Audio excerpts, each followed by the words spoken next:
Dodge City and in the territory on west, there's just one way to handle the killers and the spoilers, and that's with a U.S. Marshal and the smell of Gunsmoke.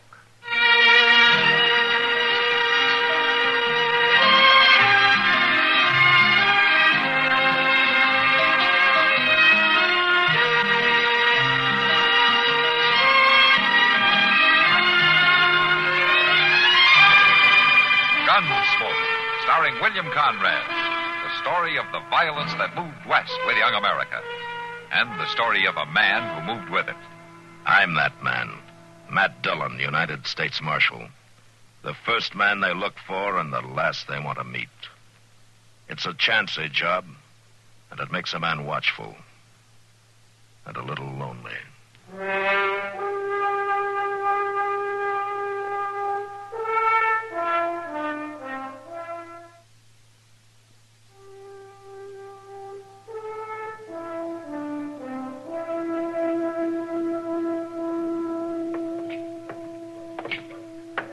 A morning like this makes a man feel mighty perky, Mr. Dillon. Yeah, it looks to be a nice day, Chester. Sun shining, fine breeze starting up, and breakfast waiting right down the street there. I wondered how long it'd be before you'd get around to mentioning food. Oh, I like to eat. I know, Chester, I know. Give you a knife and a fork and you turn into a tiger. Oh, no, it ain't that bad. Wait a minute, Chester. Well, been a long time, Matthew.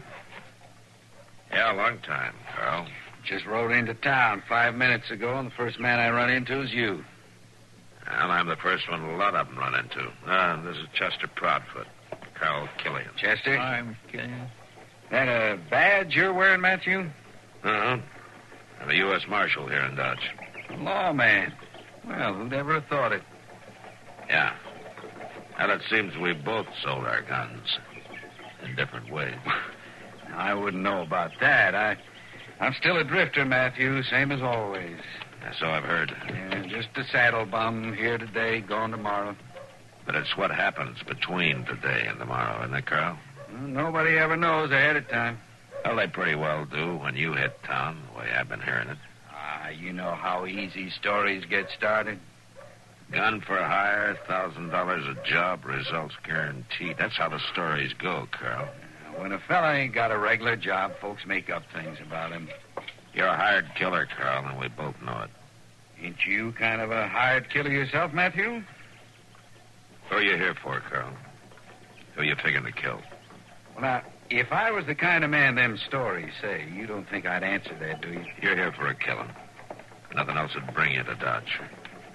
You a lawman for real, Matthew, or just bronco in this town for your own benefit? I'm a lawman. Funny.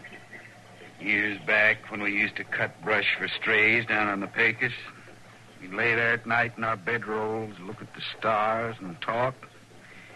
But we never figured it'd turn out like this someday. Carl, why don't you get out of town while you still can? No, I figured to look around a few days, see what kind of place you got here. I'll see you, Matthew. Nice to meet you, Chester. So long.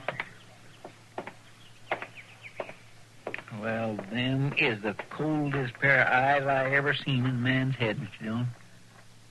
He got married the year after we worked together, Chester, and some fence cutters burned his place one night, killed his wife. He run them down, shot them, all four of them.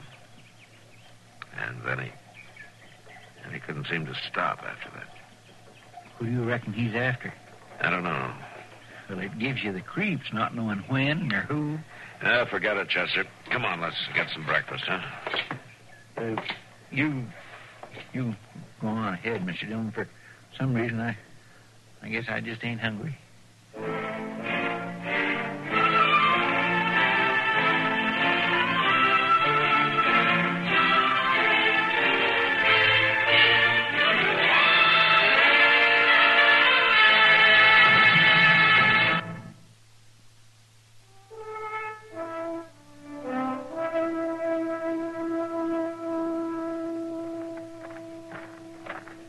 No, sorry, I do not understand this.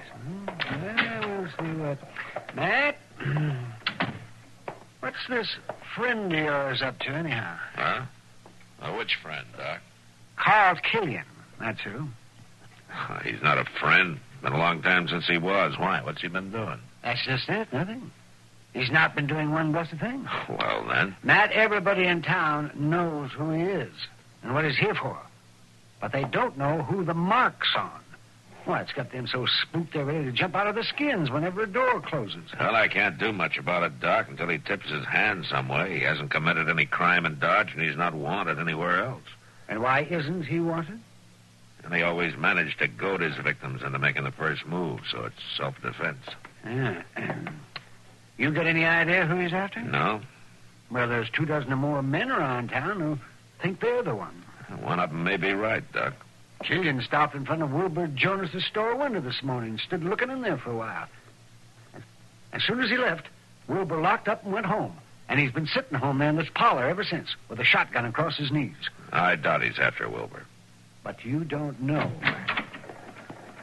One of you men the marshal? Yeah, I am. Come on in. Marshal, there's a man here in Dodge that's fixing to kill me. Oh? Well, what's your name? Tex Bartow. This man calls himself Carl Killian. He's been hired to follow me here and do me in.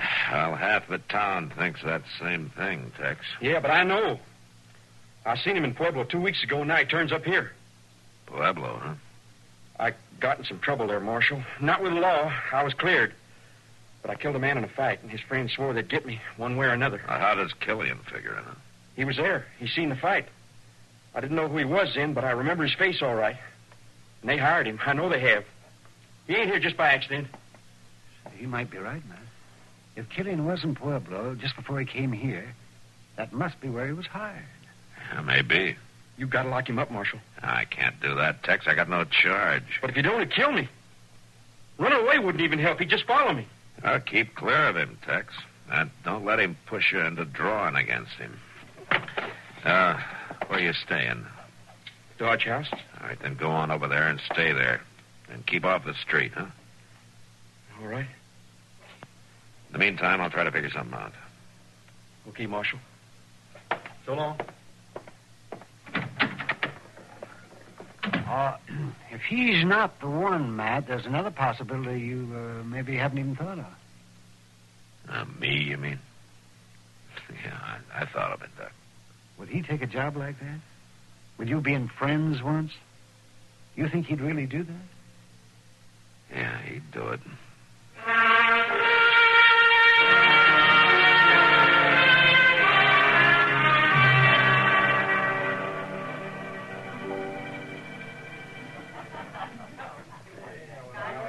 Matt, if you don't run that man out of town, I might as well close up here and take a vacation. He's practically living here at the Long Branch. Oh, why not? You serve the best beer in town, Kitty. He's about the only one to serve it to.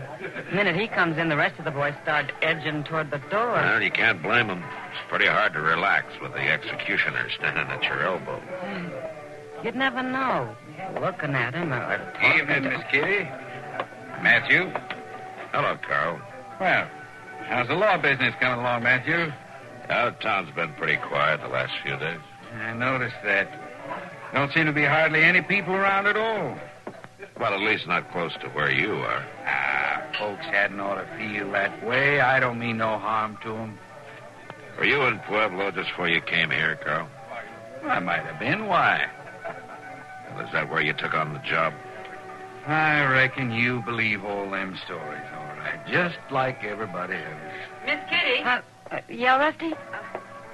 Good evening, Marshal. Mr. Killian. Hello, Rusty. Evening, Miss Fennel. Excuse me for butting in, Miss Kitty, but Melba and Becky wondered if they could have the rest of the night off, seeing there's not much business anyhow. Sure. Tell me, go ahead. You see, Mr. Killian, you're ruining my business. I'll try to make up for it some right now if Miss Fennel will do me the honor of having a drink with me. Why, sure, I'd love to. Good. See you later, Matthew. Miss Kitty. I'll give him credit on one thing, Matt. The girls all like him. They think he's fine. Well, he was fine once. It makes you jumpy, though. The way he moves around, not saying much, but always watching. Well, it started some of the citizens thinking, all right. Well, everybody's guilty of something, Matt. I even catch myself wondering if I'm the one he's after. Yeah, that's not likely, Kitty. But even you're not sure. No. You see? You know, I almost wish it'd hurry up and happen so we'd know, so we'd have it over with. Well, I guess a lot of people feel that way, but there's nothing they can do. Hey, What is it, man? Tex Bardo, that kid that came to see me this afternoon. He's got a gun. All right, Killian! Hold it, Bardo! He tried to shoot Killian in the back. Yeah, tried is right.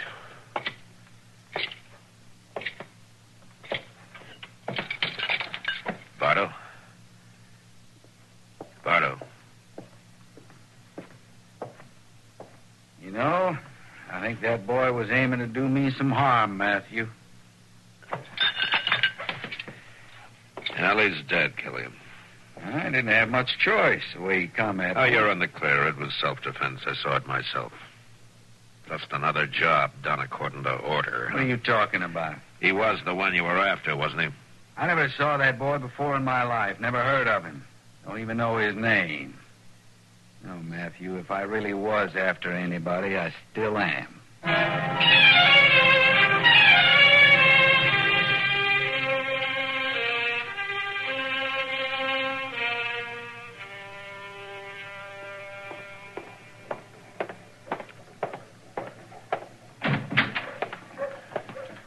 Evening, Mr. Dillon. Now, what are you doing back here, Chester? When I gave you the night off, I didn't figure to see you till morning.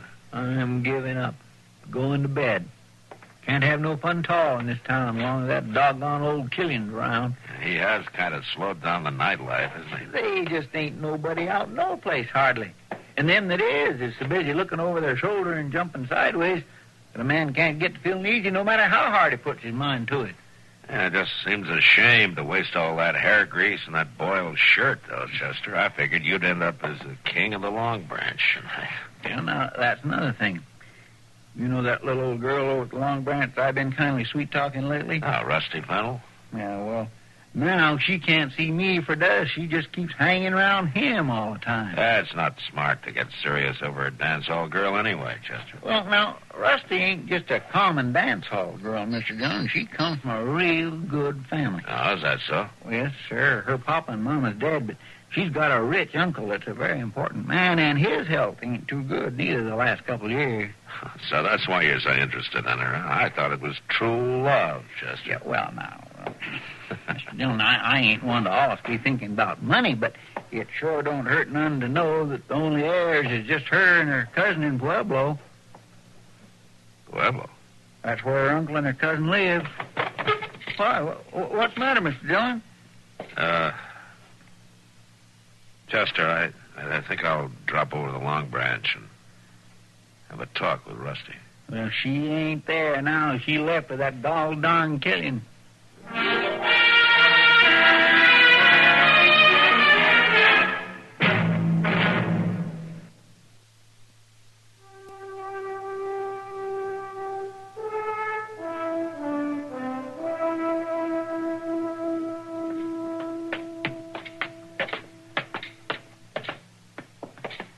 Is that a room?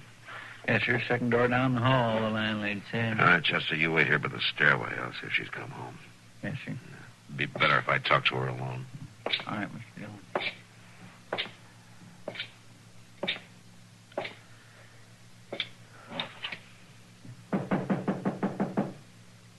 Who is it?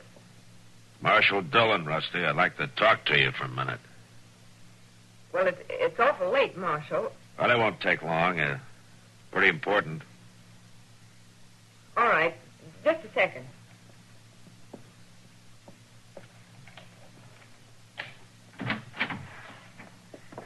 What is it, Marshal? Mind if I come in?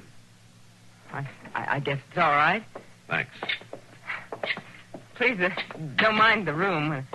When a girl lives alone, she gets careless about throwing things around. That looks fine to me. What is it, Marshal? Is anything wrong? No, not exactly, or at least not yet. Rusty, I hear that you've been seeing quite a bit of Carl Killian the last couple of days. Yes, I guess maybe I have. I see. Well, I think he's nice. I think people are wrong about him. Rusty, how did you happen to meet him? Did he make a point of trying to get acquainted with you? Well, he came into the Long Branch a few times, and he talked to all the girls, but he seemed to like me the best. But can't we talk about something else, Marshal? Killian's the reason I came here, Rusty. Well, then, come on over by the window. It's so hot in here. Oh? All right, sure. Here, let me open it for you. Thanks. This is better, isn't it? Yeah, that's fine. You got a nice view of the street from here. That's one reason I took the room. He's behind that screen in the corner. That's quite a street. Always something going on down there, any hour of the day or night. Yeah, I guess that's right.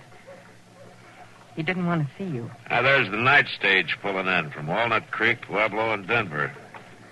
Rusty, your life's not worth 10 cents. Mine either. What? I say it looks like they're carrying a short load tonight. If I know him, he's got a gun on us right now. You're the one he's here to kill. I don't believe you. Just take it easy. I'm going to jump his move. It's the only thing I can do, and I just stand still.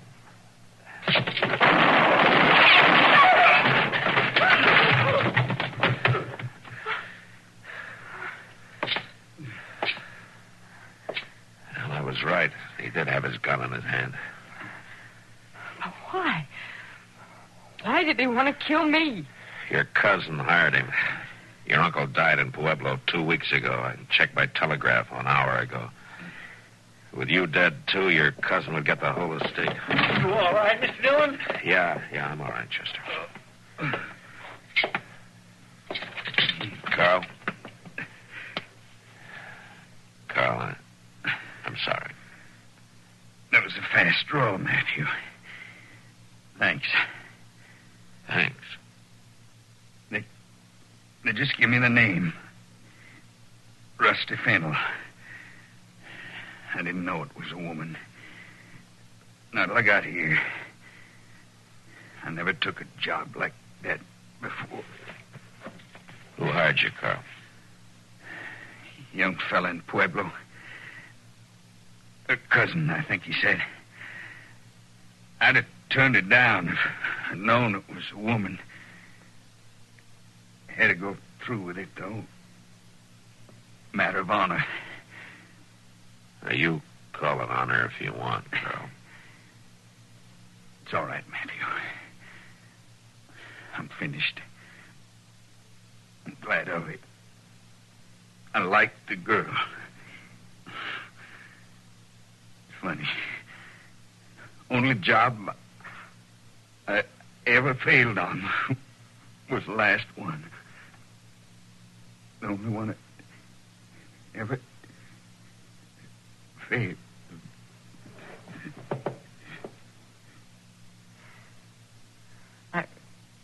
I thought he was so nice. He was just waiting for a chance to kill me.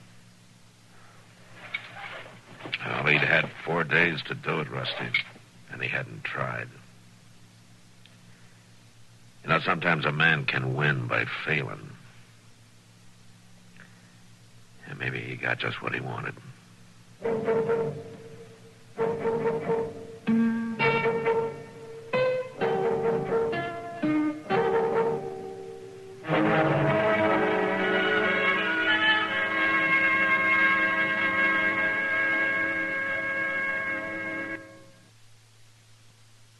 Gunsmoke. Produced and directed by Norman McDonald, stars William Conrad as Matt Dillon, U.S. Marshal. The story was specially written for Gunsmoke by Les Crutchfield, with editorial supervision by John Meston. Featured in the cast were Vic Perrin, Dick Crenna, and Virginia Christine. Harley Bear is Chester, Howard McNear is Doc, and Georgia Ellis is Kitty. This is George Walsh inviting you to join us again next week for another story on Gunsmoke over the CBS Radio Network.